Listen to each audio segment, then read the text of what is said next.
From the Thom Hartmann Report Daily Take Substack. Trump's Iran war fever, a deadly cure for his political collapse. War is the deadliest distraction in the authoritarian's playbook. Published June 23, 2025. The following is a song inspired by this article.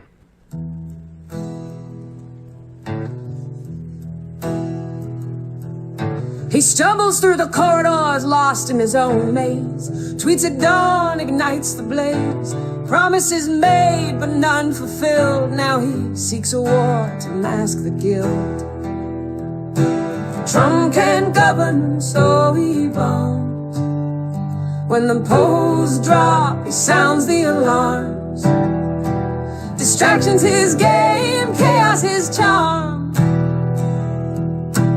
Trump can't govern, so he bombs.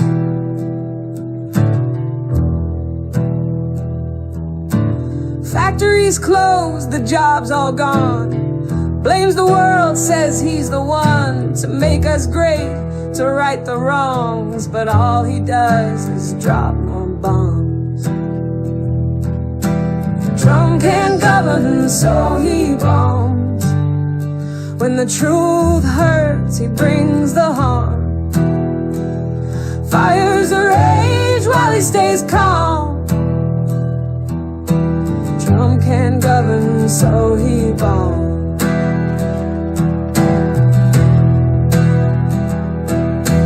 Leaders seek peace, he seeks the fight.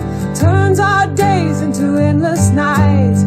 History's watching, taking note of every lie and every gloat.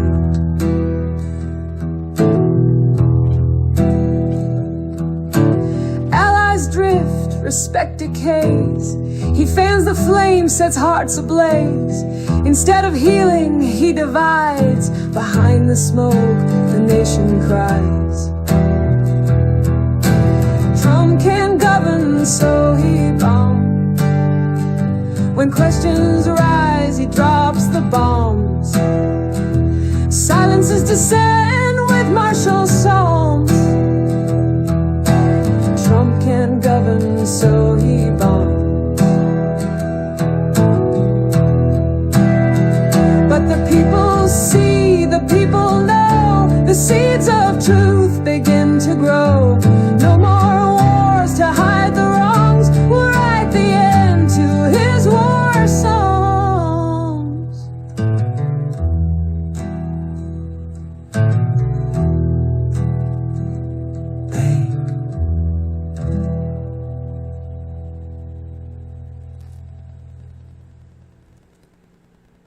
Cry, quote, havoc, end quote, and let slip the dogs of war. Mark Antony in Shakespeare's Julius Caesar. In the modern era, it was probably George W. Bush who first said it out loud and then acted on it. When you're unpopular and losing politically, just start a little war that's easily winnable, and you'll be back on top. As he told his biographer Mickey Herskowitz in 1999 about his plans for an Iraq war as a strategy to get himself reelected in 2004. Quote, one of the keys to being seen as a great leader is to be seen as commander-in-chief. My father had all this political capital built up when he drove the Iraqis out of Kuwait, and he wasted it. If I had a chance to invade Iraq, if I had that much capital, I'm not going to waste it. I'm going to get everything passed I want to get passed, and I'm going to have a successful presidency, end quote. It worked for Bush, although history hasn't been kind to him as a result. Trump's second presidency, meanwhile, has been an unmitigated disaster, both in real terms and politically, as his approval ratings have slipped so far underwater, they're in late years Nixon territory. Inflation is up, and the tariffs aren't bringing jobs home. Trump's tax cuts for billionaires bill is in trouble. The GOP war on our schools and libraries is creating a huge backlash. Women are dying and furious because of red state abortion bans. Armed thugs are kidnapping people off the streets without warrants or due process. Those same immigration raids are causing food to rot in our fields. Trump's destruction of USAID has already killed an estimated 300,000 poor children and handed Africa to parts of Asia to Putin and Xi. Despite Musk's claims, the Epstein files are still hidden. Nobody except billionaires want Trump to sell off our public lands. The housing crisis is worsening. Trump's cuts to Social Security and Medicaid are creating havoc for people trying to sign up. Putin has made a fool of Trump as he continues his murderous campaign against Ukraine. Musk now knows every penny you've ever earned and every drug you've ever taken. Republicans are on a national purge of voter rolls in blue states and red states. Between 5 and 10 million people showed up to protest Trump's fascist policies. So, why not follow Bush's advice and launch a little war? It worked for Reagan with Grenada and Bush with Iraq. What could possibly go wrong?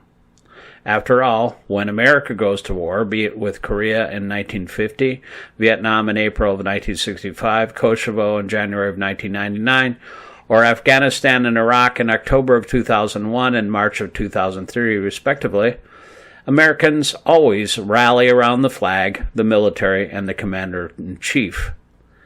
At least initially. Bibi Netanyahu has been trying to get an American president to attack Iran so his Jeremiad wouldn't be a lonely one. Since he's tried to strong-arm Clinton in the 1990s, he finally found one who'd go along with him. Which is not to say the Iranian regime doesn't deserve some serious comeuppance. On more than one incident, I've been in Israel when Iranian-funded suicide bombers killed innocent civilians, and their, quote, death to the Jews, end quote, rhetoric has gotten really old. Not to mention Ayatollah Ali Khamenei's having looted Iran to the tune of $95 billion, an amount that makes kleptocrats like Putin and Trump seem like pikers. But does any of that make this America's war? And if it is, shouldn't Congress have a say in the decision like our Constitution requires? Article 1, Section 8, after all, says, quote, the Congress shall have power to declare war, grant letters of marque and reprisal, and make rules concerning captures on land and water, end quote. There isn't a single mention in Article 2, which covers the presidency, of that person having any decision-making power over war and peace. As Commander-in-Chief, he's required to follow the dictates, or at least permissions, of Congress. That's why Wilson, FDR, Truman, Kennedy, Johnson, Clinton, and both Bushes all went to Congress to get authorization for dropping bombs on other countries, and Obama used Bush's bipartisan congressional authorization to use military force, AUMF, to legitimize his attacks on Libya and elsewhere. Trump has no such authority, and he's not even claiming authorization via the AUMF. Unlike every previous president, he hasn't provided a legal rationalization for the attack. The War Powers Act requires Congress to get at least 48 hours' notice. Trump did none of that. He's daring Congress to challenge his authority to act unilaterally, and it's all about a handful of Republicans have already rolled over. As Democratic Representative Sean Castine of Illinois said, echoing AOC's call for Trump's impeachment because of his failure to follow the law, quote, no president has the authority to bomb another country that does not pose an imminent threat to the United States without the approval of Congress, end quote. Republican Congressman Thomas Massey of Kentucky and Warren Davidson, Ohio, agreed, saying respectively, quote, while President Trump's decision may prove just, it's hard to conceive a rationale that's constitutional, and, quote, this is not constitutional, end quote. It's also important to point out that President Obama had worked out a 2015 deal with Iran, a JCPOA, and the 5 permanent members of the United Nations Security Council, China, France, Russia, the United Kingdom, and the United States, as well as Germany and the European Union. Iran upheld the deal, even maintaining it for a year after Trump pulled the U.S. out and it collapsed. They did this with 97% of their enriched uranium from 10,000 kilograms to mere 300, dismantled 2/3 of their centrifuges, capped their enrichment at 3.67%, the level needed to fuel nuclear power plants, allowed IAEA inspectors unlimited access to all their nuclear sites, and committed to maintaining the system for 25 years. The deal eliminated, in large part, Netanyahu's rationalization for his perennial call for other nations to bomb Iran. Odds are he's the one that convinced Trump to tear out the JCPOA up. Had Trump not gone along with him, today's situation would be vastly different. But here we are, with almost 50,000 U.S. troops within easy range of Iranian missiles. And to crank the fury quotient in Iran up to 11, Trump himself is now explicitly calling for a Bush-style Iraq regime change. One pro-bombing argument that Trump's war hawks have made is that we're aiding Ukraine against Russia, so why not aid Israel? Both, after all, are democracies that largely share what we have come to be known as American values. And, in fact, we're providing Ukraine with pretty much the same type of support as Israel, at least prior to the Trump presidency, including weaponry, advice, and intelligence, albeit on a much smaller scale. But America hasn't bombed Russia, like we just did Iran. By directly bombing those nuclear facilities, we've destroyed any rationalization that we're merely, quote, helping an ally, end quote. And Iran is highlighting that, as is their ally, Russia. Former President of Russia, Medvedev, and Putin's right-hand man, noting that these attacks will just make the Iranian leadership more popular with their own ally, around the flag effect, just tweeted an ominous threat. Quote, a number of countries are ready to supply Iran with their own nuclear warheads, end quote. Keep in mind, Iran supplied Putin's army with thousands of deadly drones for use in Ukraine. Iran's Foreign Minister Abbas Araghchi announced yesterday that today he'll be in Moscow to, quote, consult with each other and coordinate our positions, end quote. As I noted in the Saturday report, Putin had advised Trump against this move, in no small part because Russia has over 600 nuclear scientists in Iran and has made billions building one of Iranian nuclear reactor with contracts on the books to build 7 or 8 more. The two countries are allies, and Iran is, more than any other country, helping Russia oil exports get around the U.S. and UN sanctions. While it's unlikely this will rupture Trump's lapdog-like slavish adoration of and in deference to Putin, there's clearly something going on there that goes back years, if not decades. If Russia and North Korea supply Iran with tactical nukes, it could signal a major change in the world balance of power. And don't forget that China is also an explicit ally of both nations and has a military that is second only to ours and quickly overtaking us. That could end up looking like the Axis-Allies conflict of the 1940s, and we all know how bloody that ended up.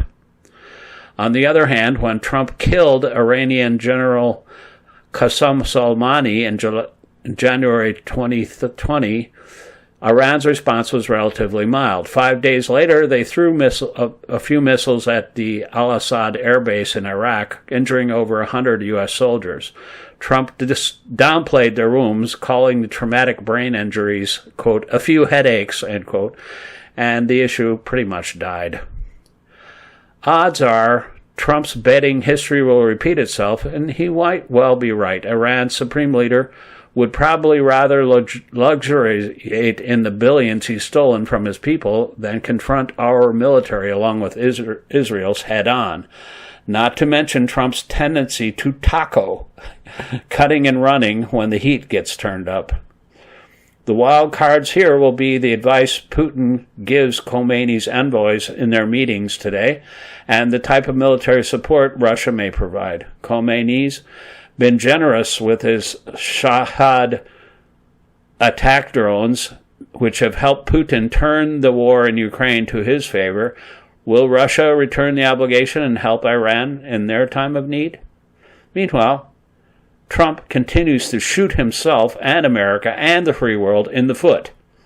And just as he put conspiracy nut Carrie Lake in charge of Voice of America, and she just gutted our Farsi language Iranian service, Radio Forda, as the Wall Street Journal's editorial board wrote in a recent op-ed on Lake's watch, quote, Radio Florida has cut freelancers, furloughed staff, and allowed podcasts and social media accounts to lapse.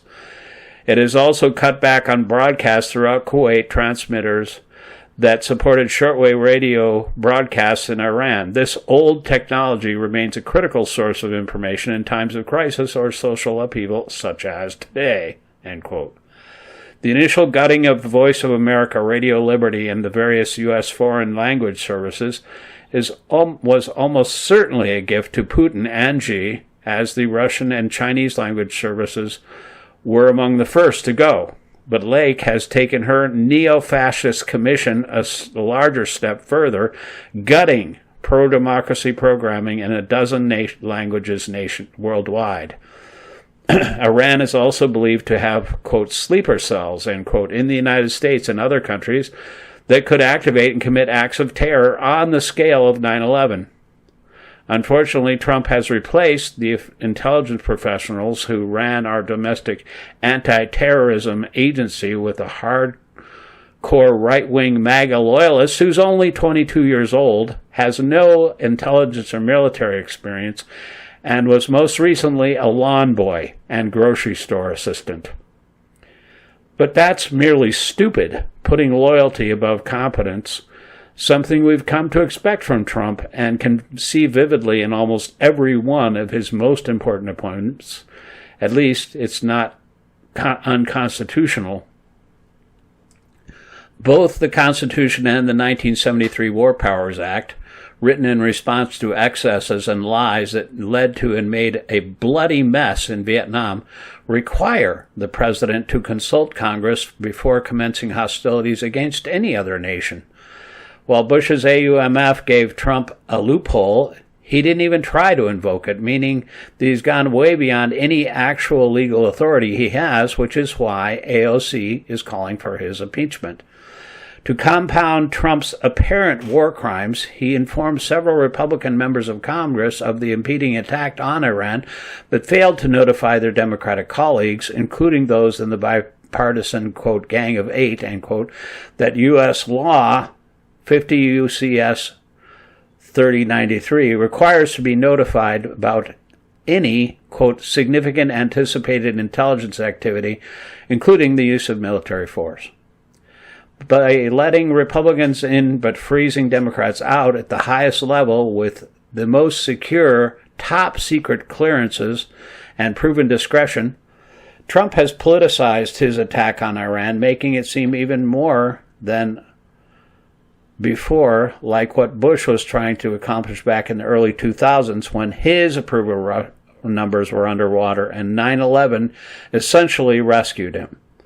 By defying the law, the Constitution, the War Powers Act, and the AUMF, and simply bombing Iran without any consultation whatsoever, he's also pulling a dictator stunt, saying essentially, quote, I alone, I will decide what I can do and cannot do, end quote. That's an impeachable offense under the Constitution. And it's even possible that Trump is hoping for something similar to 9/11, his gutting of our intelligence agencies, including firing over 1,200 CIA employees, sure makes it look that way. So, what do we do? A bipartisan group of senators and House members during the last year of the Biden administration introduced the National Security Powers Act that would restore the Constitution's requirement for congressional approval for acts of war. Although the proverbial horse has already fled the barn, it's now vital that we close the door before Trump takes Congress's and the public's acquiescence as permission for escalation, repeating the mistakes of Vietnam et al. We must demand Congress pass it, along with requiring legal justification from Trump for this act of war. The number for the Congressional Switchboard is 202-224-3121. Tag, you're it.